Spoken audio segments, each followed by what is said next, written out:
ربنا سمك يقدس منقستها تمصى فقد كام تاب سماي كم دما مدري يكون علت مقبنا لو ما هبنا نحنا نزبدلنا بدلهم كم زحدقنا لهم بدلنا أبسانا ندقلنا كاب كفاد احنا ننبر أفتنا يتأتونا منقستن حيلن كبر نزل عالمنا تكايم أمين أوزت يا مريم بناي قدس جبريل ملاك سلام تا سلام لك الله بحلنا خدنقليخي بسقاخون دنقليخي أدي جابي هرطباوت قويتا سراوي السلام لك الله نسخي كاب أنس برختي خي فركر سخون برخيو أو ملتا تسقى زيابيهر مساقيو أو فسيتي داسي بالكي حتياتنا سريلنا نفت ودخي يسوس كريستوس منتانا محرات لمن لنا آمين يفتح ويسرق زين أملاك المران يسوس كريستوس كان لك كانت سريحات يهدم ساسي أبسا قولد لك كشاتي برهان أنتم أوي كانت أوي ديكونات وران سايرغوس أنات ببسمكم وكن فتانون سحاني يرسيان رسي كون دلوال سمات زيو مهارن كريستوس مال عصر تغلت زيو مهارن نكسوس زيو مهارن نكسوس زيو مهارن نكسوس زيو مهارن نكسوس زيو مهارن نكسوس زيو مهارن نكسوس زيو مهارن نكسوس زيو مهارن نكسوس زيو مهارن نكسوس زيو مهارن نكسوس زيو مهارن نكسوس زيو مهارن نكرسوس كومون بنت اجزيتنا مريم مهارن نكرسوس مال عصر تغلت بنت اجزيتنا مريم مهارن نكرسوس بنت اجزيتنا مريم مهارن نكرسوس بنت اجزيتنا مريم مهارن نكرسوس بنت اجزيتنا مريم مهارن نكرسوس بنت اجزيتنا مريم مهارن نكرسوس بنت اجزيتنا مريم مهارن نكرسوس بنت اجزيتنا مريم مهارن نكرسوس إذا سعديا من بار سقا قويتانا إيس كرسوس أما قبرن مفصمتا ساعات معلتنيا كمون دك أسام سالمو سلزخونة كم ودعتا قزي عدما سبت قصر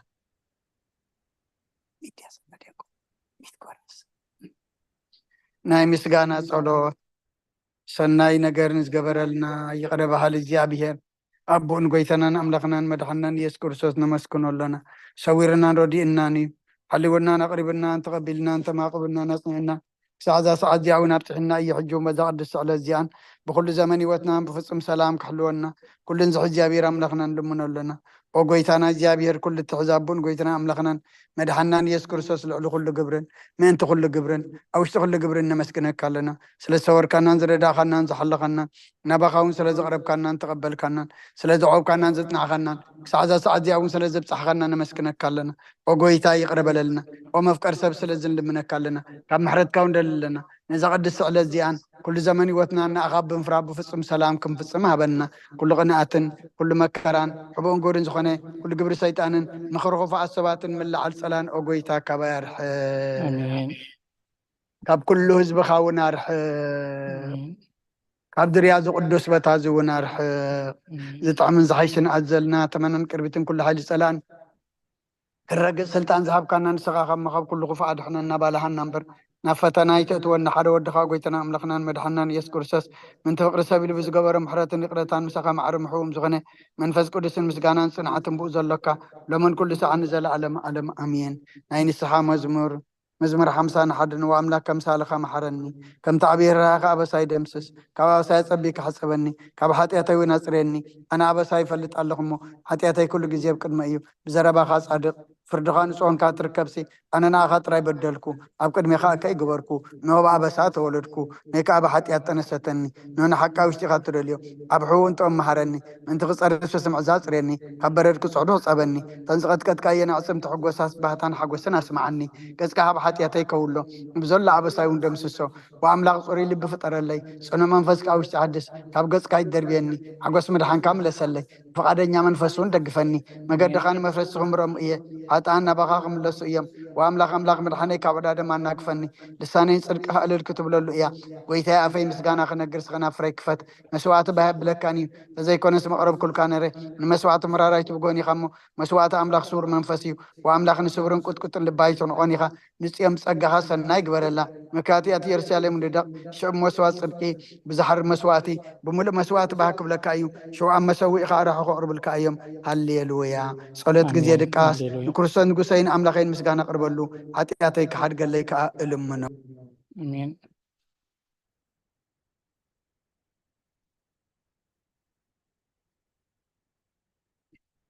مزمور داوود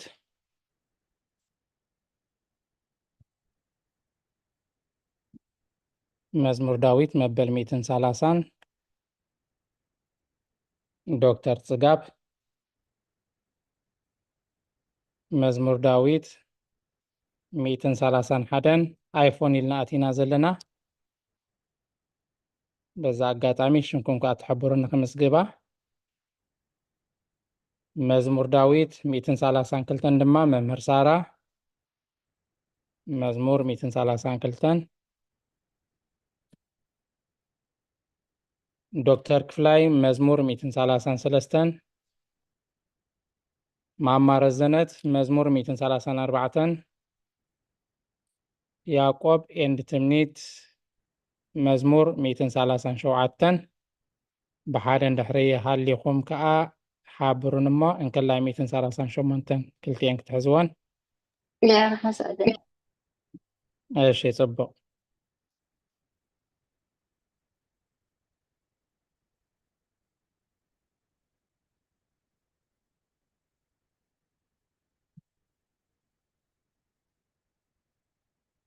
دقيمة كعد ليه كن دقيمينا دكتور صقاب مزمور داويت 141 ايفون إلنا أتينا دلنا من نخون عم مسمر نتلنا تحبروني يتعماكم تخينون دحر تقبلوا أخونكم كا فقط كحتت تريكون نخالم انتخوبه اشي يلنا المسلني مزمور 140 كلتن ممهر سارة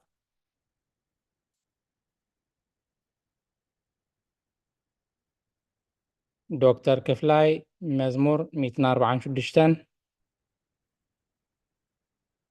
معمار الزنت مزمور 147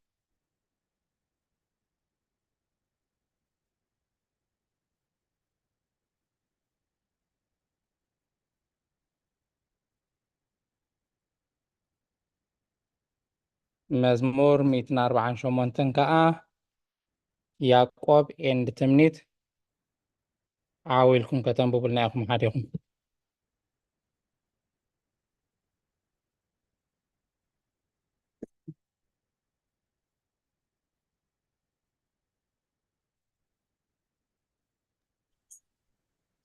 السلام كما يوعلكم داوير مسكن 37 دو مزمور 148 اتني عنتو يبوش تلبخم دقموان مزمور 137 مزمور 138 كسيلكم أبصحوان مزمور 148 جن حجة عاويل كان ببلنا ايش ፍጥረት ኩሉ ንእግዚአብሔር ይመስግን ሃሌሉያ እግዚአብሔር ካብ ሰማያት አመስግንዎ ኣብ ኣርያም አመስግንዎ ኩልኩም መላእክቱ አመስግንዎ ብዘለኹም ሰራዊቱ አመስግንዎ ኣትን ፀሓይን ወርሕን አመስግንዎ ኣቱም ብርሃናት ከዋክብቲ አመስግንዎ ኣቱም ናይ ሰማያትን ኣብ ልዕሊ ሰማያት ዘለኹም ማያትን አመስግንዎ ንሱ ኣዚዙ ተፈጢሮም እዮሞ ንስም እግዚአብሔር የመስግንዎ ንዘላለም ዓለም አቁሞም ዘይሓልፍ ሕጊ ከኣሃቦም ንእግዚአብሔር ካብ ምድሪ አመስግንዎ ኣቱም ገበላት ባሕርን መዓሙቕን ኩልኹም ኣቱም ሓውን በረድን ኣስሓይታን ግመን ቃሉ እተስልጥ ህቦብላን ኣቱም ኣኽራንን ኮረቢትን ኩልኹም ፈረይቲ ኣእዋምን ፅሕድታትን ኩልኹም ኣራዊታትን ኩልኹም እንስሳትን ለመም እትብሉ ነፈርቲ ኣዕዋፍን ነገስታት ምድርን ኩልኹም ኣህዛብ መሳፍንትን ኩላትኩም ፈረቲ ምድርን ኣጓብዝን ጎራዙን ዓበይቲ ምስ ናእሽቱ ስሙ በይኑ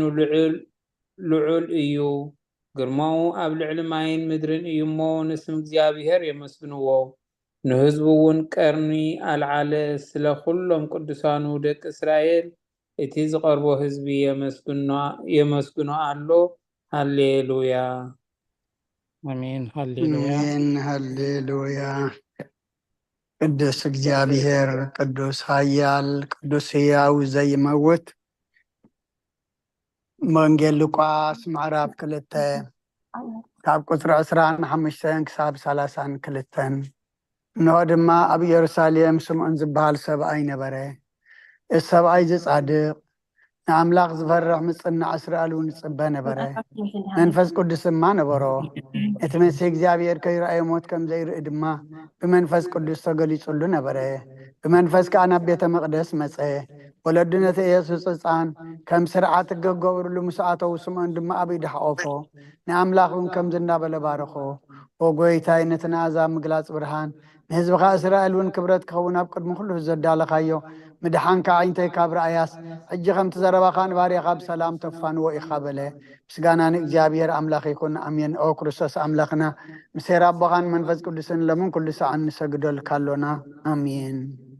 አሜን።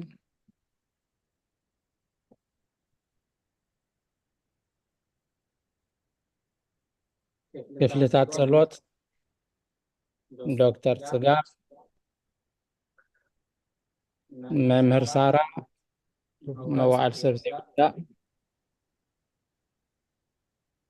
حاولنا أن ننبه مش حاجة يكون أنا دحين بوش ننبب حاولهم كم بب يا ريت ክፍልታት ጸሎት ናብ ቅድሚቲ ቅኑዕ ፈራዲ ክኸውን ተዳልየ ኣለኹ እቲ ኣብ ምግጋይ ዝሓለፈ ዕድመይ ንኹነነይ ንፍርድን ብቑዕ ስለ ዝኾነ ብብዝሒ ሓጢኣተይ ርዕድን እንቅጥቀጥን ኣለኹ ግን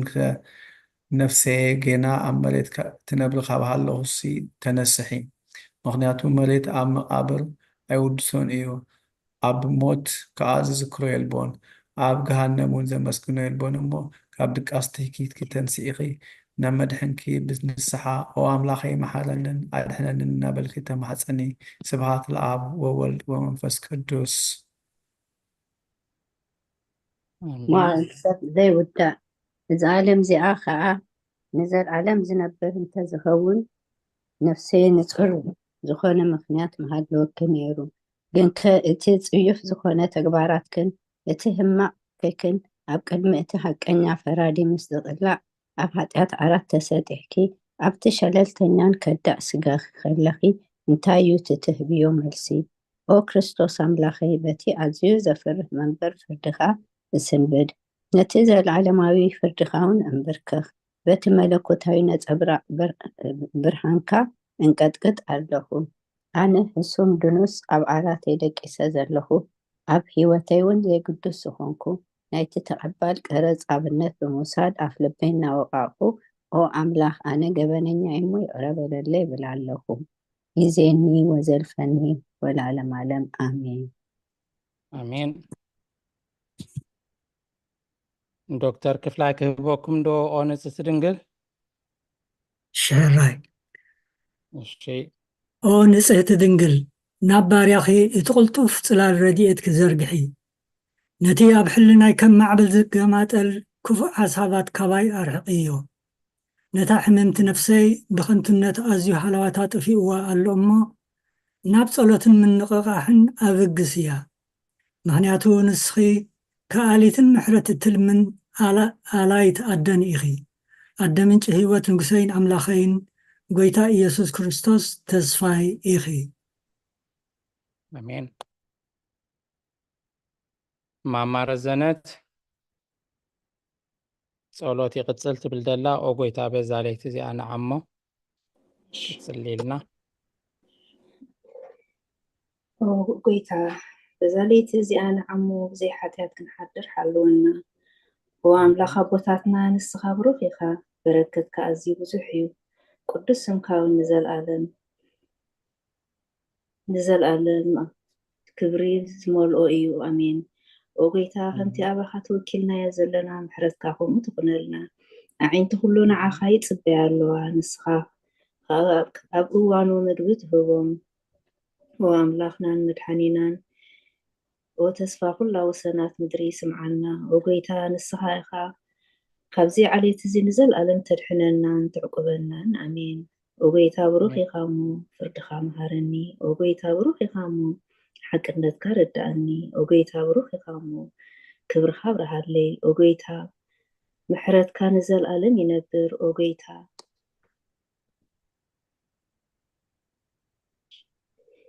ኦጌታ ንዓይን ተግባር ኢድካ ካብ ወለዶ ናብ ወለዶ መዕቆቢ ስለዝኮንካ ይትንፀገኒ ኦጎይታይ ንዓኻ በዲለ እየ እሞ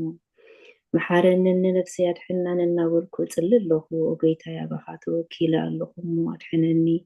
ፍቓድካ ክገብር ከዓ መሃረኒ ንስኻ ናብቶም ዝፈልጡኻ ክብርኻ ከዓ ናብ ቁኑዓት ንስኻ ኣምላኽ ፍልፋሊ ሂወት ኢኻ ብርሃንካ ድማ ኢና ብብርሃን ንርኢ ምሕረትካ ናብቶም ዝፈልጡኻ ክብርኻ ከዓ ናብ ቁኑዓት ልቢ ትምፃእ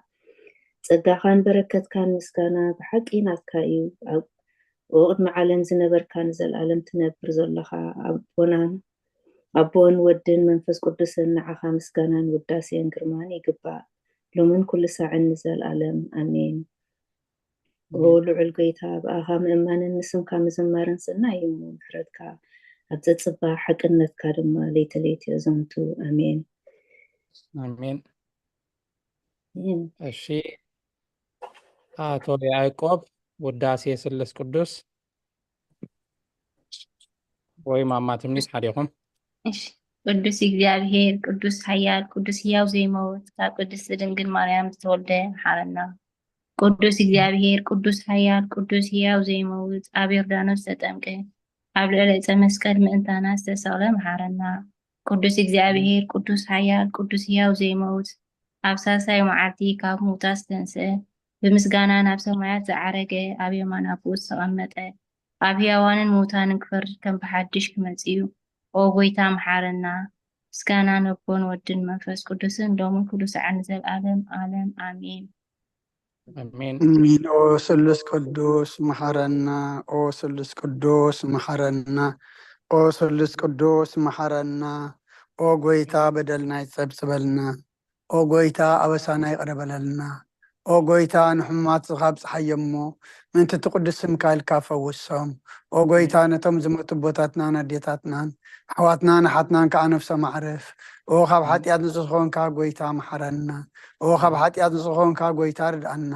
ልማነና ከዓ ተቐበለልና። ክብርን ምስጋናን ብፍጹም ማዕርግን ቅድስናን ንዓኻ ይግባእ እሜን። ኦ ጎይታ መሐረና፣ ኦ ጎይታ መሐረና፣ ኦ ጎይታ ባርኸና፣ ኦ ጎይታ ብቑዓት ግበረና። ምስጋና ከምዚ ኢልና ክንጽልብ ሰማያት ትነብር ኣቦና ስምካ ይቀደስ መንግስትካ ትምጻእ ፍቃድካ እንታ ኣብ ሰማይ ከምኡ ድማ ናይ ዕለት መግብና ሎም ሃበና ንሕና ንዝበደሉና በደሎም ከም ዝሓደግናሎም በደልና ንዕውሳና እንደገልና ካብ ክፉእ ድሕነና እምበር ኣብ ፈተና ይተእትወና መንግስትን ሓይልን ክብርን ንዘለኣለም ናትካ ኢማ ኣሜን። ኦ እግዝእትየ ማርያም ብናይ ቅዱስ ገብርኤል መልኣክ ሰላምታ ሰላም ለክለኹ ሕልናኸ ድንግል ኢኺ ብስጋኸ እውን ድንግል ኢኺ ወደ እግዚኣብሔር ጽባኦት ጎይታ ሰራዊት ሰላም ለክለኹ ንስኺ ካብ ኣንስቲ ብርኽቲ ኢኺ ፍረ ከርስኹም ብርኽ እዩ። ኦ ምልእተ ጸጋ እግዚኣብሔር ምሳኸ እዩ። ኦ ፍስሕቲ ደስ በልኪ ኃጢአትና ሰሪየልና ነፍቲ ወድኺ ኢየሱስ ክርስቶስ ምእንታና ምሕረት ለምንልና ኣሜን። አሜን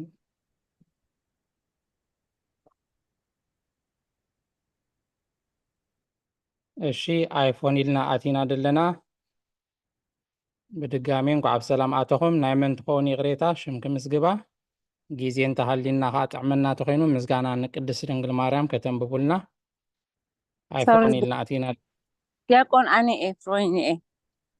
ኦኬ ፍሮዊና ሃፍተይ እሺ ተንብብ ኣይክእልን ሶሪ ሓራይ ፀገም የለን እሺ ባዕለይ ከንብባየ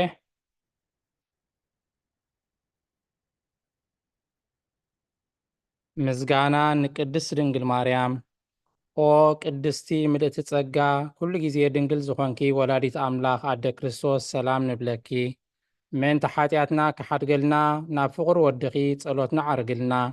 ንሓቀንያ ብርሃን ኢየሱስ ክርስቶስ ኣምላኽና ዝወለድክልና ቅድስት ድንግል ሰላም ንብለኪ ሓጢኣት ነፍስና ሓዲጉ ክምሕረና ናብ ጎይታ ለምንልና ኦ ቅድስት ድንግል ማርያም ወላዲት ኣምላኽ ንዘርኢ ሰብ እምንቲ ኣማላዲት ናብ ወድኺ ኢየሱስ ክርስቶስ ብሕድገት ሓጢኣት ከጸግወና ለምንልና ኦ ናይ ብሓቂ ንግስቲ ድንግል ሰላም ንብለኪ ንኣማኑኤል ኣምላኽና ዝወለድክልና ኩርዓት ዘርእና ሰላምታ ነቕርበልኪ ኦ ድንግል ብጎይታና ኢየሱስ ክርስቶስ ዝተኣመነት ኣማላዲት ሓጢኣትና ምእንቲ ክሓድገልና ተዘከርና። መእተዊ ጸሎተ ሃይማኖት አቦና በመልአከ ሰላም